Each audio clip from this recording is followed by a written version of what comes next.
Doctor Tariq صاحب آپ سے آغاز کروں گا. کیا ابھی یہ طے ہو پایا ہے کہ پارلیمنٹ کے اندر گھسنے کی پولیس والوں کو کس نے اجازت دی تھی؟ بسم اللہ الرحمن الرحیم.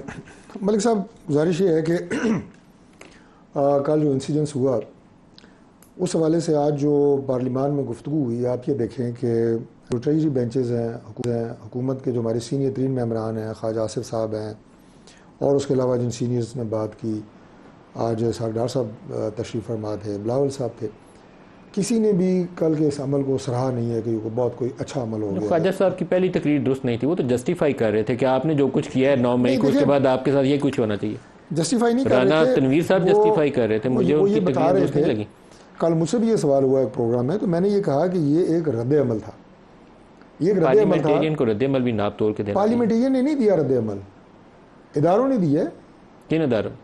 ظاہر ہے جو جلسوں میں تقاریر ہوئی ہیں، جو وہاں پہ زبان استعمال کی گئی ہے، جو وہاں پہ بد لحاظی بد کلامی کی گئی ہے. آپ کی پریس گیلری کے ہمارے سارے صحافی سینئر صحافیوں نے بائیکاٹ کیا. خواتین نے کہا جب تک خود وزیر اعلیٰ معافی نہیں مانگے گا. میں نے اس کی مذمت کی، علی مین کی، لیکن آپ کی سیکشن کی جو پارلیمنٹ کے اندر سے آپ نے لوگوں کو پکڑا اس کی بھی تو مذمت کرنی ہے نا. نہیں، میں آپ کو عرض کر رہا ہوں کہ آج جو سارا ماحول تھا وہ یہی تھا. کن اداروں نے رد عمل دیا؟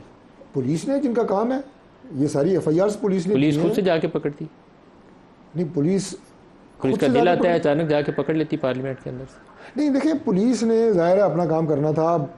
جو پولیس کا کام کیسے شروع ہوا؟ اسلام آباد انتظامیہ کی باقاعدہ ایک ایس او پی کے تحت یہ جلسہ وقوع پذیر ہوا تھا، اور میں نے تو اس جلسے سے بہت پہلے کہا تھا کہ بالکل جلسے کی اجازت ہونی چاہیے، لیکن شرط اس میں یہ ہے کہ ایک آپ اپنا آئینی حق استعمال کریں اور پورے شہر کو یرغمال بنانے کی کوشش کریں، اور ہمارے آئینی حقوق ان شہریوں کے، شہریں بند، سڑکیں بند، اسکول بند، یہ نہ ہو. اور اس کے بعد میں بس یہ میں مکمل کر لوں. اس کے بعد یہ ہے کہ موقع کے اوپر کیسے آنا ہے، جانا ہے، پرامن طریقے سے ڈسپرس ہونا ہے. وہاں پہ پولیس پہ پتھراؤ ہوئے، پولیس کی گاڑیوں کو نقصان پہنچایا گیا، پولیس کے افسران زخمی ہوئے.